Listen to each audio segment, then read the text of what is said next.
Salut les amis, j'espère que vous allez bien. On est ce soir avec Monsieur Gérard Beauvert du Comité international contre la répression qui est venu en Guadeloupe pour témoigner dans l'affaire de Monsieur Domota qui aura lieu ce jeudi même au tribunal de Pointe-à-Pitre. Donc on va lui donner la parole pour qu'il puisse nous expliquer son implication avec cette association. Bonsoir, bonsoir. Eh bien, bonsoir, je vous remercie de me donner la parole. Ça me permettra d'expliquer la raison de ma présence. D'abord, je dois dire que nous avons été reçus par le secrétaire général du ministère de la Justice à Paris il y a une semaine. Nous avons fait part non seulement de notre émotion, mais de notre colère face à cette vague de procès qui touche la Guadeloupe. Certes, ces procès ne sont pas nouveaux, mais ils ont connu une amplitude tout à fait considérable. J'ai rappelé que nous avions été reçus il y a quelques années par Madame Taubira lorsqu'elle était aux Affaires ministre de la Justice et par Monsieur Lurel lorsqu'il était ministre des Outre-mer. Et nous avions fait part à ce moment-là de ce véritable déluge de procès qui existait déjà, puisque comparé aux populations salariées de l'Hexagone et de la Guadeloupe, c'est l'équivalent de 15 000 procès correctionnels contre des syndicalistes. On voit l'ampleur de cette répression que j'ai appelée et qualifiée devant le chef de cabinet de systémique. Ça l'a un peu surpris, il m'a dit « mais pourquoi systémique? Vous mettez en cause l'État ?» Je lui dis « vous avez très bien compris, monsieur le secrétaire général, je mets en cause l'État colonial français. » Le mot colonial ne lui a pas plu non plus, mais j'étais là pas pour lui plaire, nous étions là pour porter l'exigence de l'arrêt de cette répression et de la relaxe pour Clavier, Domota et tous les autres. Ensuite, ce même jeudi où je témoignerai à la demande d'Élie Domota et de ses avocats, il y aura plus de 20 rassemblements dans différents pays du monde. Qu'il s'agisse du Mexique, du Venezuela, qu'il s'agisse évidemment de la Martinique, qu'il s'agisse aussi de la France où nous nous rassemblerons devant le ministère des Outre-mer jeudi soir, qu'il s'agisse d'autres pays comme l'Allemagne, l'Espagne également. Enfin, il y aura une mobilisation internationale et je signale que plus de 100 organisations françaises syndicales ont pris position contre la répression dont sont victimes Clavier, Domota et quelques autres.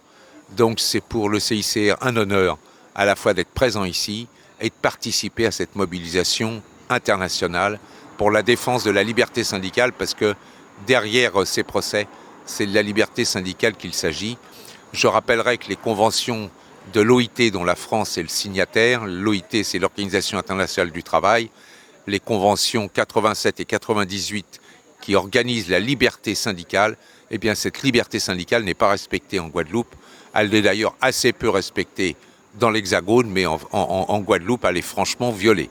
Donc ce sont toutes ces choses-là que je me permettrai au nom de mon comité de rappeler devant le tribunal en faisant d'une certaine façon ce qui est le procès d'Élie Domota, qui pour nous est le procès de la répression de l'État français contre le syndicalisme guadeloupéen en particulier. Alors, quand vous avez été reçu au ministère, est-ce que vous avez eu l'impression quand même qu'ils étaient surpris en fait de cette façon de juger les syndicalistes, ou bien ils étaient déjà au courant et ils vous ont dit, comme nous a dit un ministre, Monsieur Lecornu, qui est venu en Guadeloupe, que c'est normal, que c'est la répression, ou est-ce que les autres ministres ils étaient étonnés de cette situation? Alors le représentant du ministère de la Justice a pris beaucoup de notes sur nos déclarations. Des syndicalistes qui étaient présents avec nous ont aussi argumenté. Il prenait beaucoup de notes et il a très peu parlé puisque, disait-il, il n'était pas un spécialiste du droit pénal mais plutôt du droit administratif. Je crois que ce représentant est un préfet et donc qui fait fonction de secrétaire général auprès du ministère de la Justice. Il avait l'air de savoir certaines choses. À mon avis, il était moins au fait que le ministre des Outre-mer de la répression telle qu'elle se développe. Mais est-ce une naïveté? Est-ce une feinte interrogation?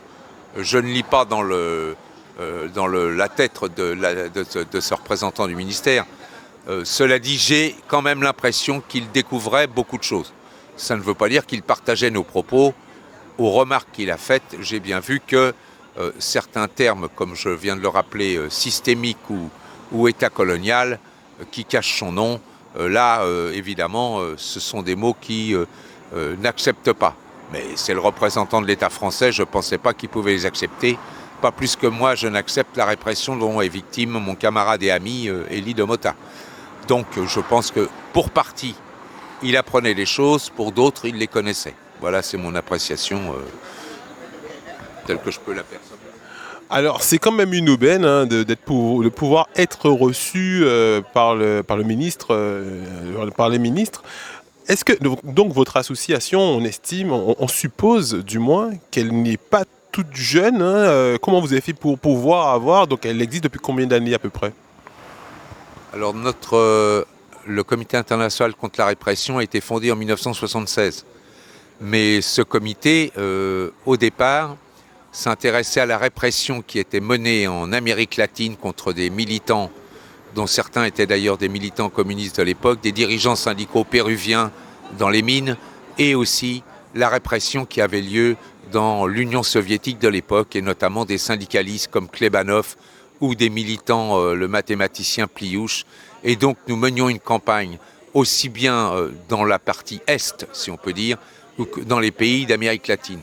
Je crois qu'il y a assez peu d'ambassades qui me sont restées fermées en l'espace de 50 ans avec mes amis, puisque nous avons été aussi bien sortir de prison des amis au Togo à une époque, aussi bien d'autres initiatives multiples, des militants qui, bien avant qu'on parle de Bachar el-Assad, étaient emprisonnés en Syrie dans les geôles. Bref, notre comité international agit en fonction de ses moyens. Hein. Nous n'avons pas des gros moyens, mais nous avons des moyens suffisants pour pouvoir porter, je dirais, ce combat pour la défense des libertés syndicales et politiques. Nous avons une attache particulière avec la question guadeloupéenne. Pourquoi ? Parce que la question guadeloupéenne intéresse directement la France et que notre comité étant basé en France, même s'il est un comité international, nous considérons que nous avons une responsabilité particulière partout où le gouvernement français interagit et réprime, notamment dans ce qu'on appelle les anciennes colonies françaises, qui pour nous le sont toujours d'une certaine façon, qu'il s'agisse de la Martinique, qu'il s'agisse de la Guadeloupe, qu'il s'agisse de la Réunion, qu'il s'agisse évidemment de la Nouvelle-Calédonie ou d'autres contrées. Mais notre comité n'est pas spécialisé, même s'il attache beaucoup d'importance à la question guadeloupéenne, et aussi nous sommes en lien très fort avec nos amis espagnols qui ont ce qu'on appelle sur le dos la loi Bayon, qui est une loi qui quasiment donne tous les pouvoirs à la police pour réprimer toute manifestation et même toute banderole qui ne convient pas. Donc cette répression qui existe en Guadeloupe, nous avons une responsabilité dans la lutte pour la contrer, mais nous avons aussi d'autres actions, même si on ne peut pas tout faire, bien entendu, dans quelques pays, principalement l'Espagne ou la Martinique. Voilà, je pense que ça résume un peu ce que nous faisons. Alors on comprend très bien, c'est une très belle solidarité, hein, c'est une solidarité entre peuples effectivement qui partagent un peu les mêmes opinions. Est-ce que ça s'est déjà arrivé que vous avez reçu au niveau de cette communauté en France nos syndicats tels que M. De Motha, M. Clavier, qui font ce qu'on appelle en Guadeloupe un lionnage pour venir aussi vous soutenir là-bas, ou est-ce que c'est une première ? Non, Élie de Motha, j'ai avec lui organisé en 2012 ou 2013, vous m'excuserez, j'ai plus la date exacte, une tournée en France avec Élie de Motha. Élie de Motha est connu en France. Et nous avions organisé une tournée, meeting à Paris, à la Bourse du Travail de Paris, meeting à Nantes, à la Bourse du Travail de Nantes, meeting à Lyon, meeting à Lille.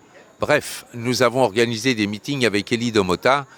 Donc c'est quelqu'un qui est connu dans le mouvement syndical. C'est d'ailleurs aussi pour ça, pas seulement, mais aussi pour ça qu'il y a une centaine d'organisations syndicales qui, tant pour Gaby Clavier que pour Élie de Motha en France, ont pris position contre la répression et pour sa défense. Donc d'une part, nous avons aussi participé ensemble Elie, moi, Maïté Mtoumo et d'autres, à des conférences à Alger, conférences internationales pour la défense des droits des peuples à disposer d'eux-mêmes.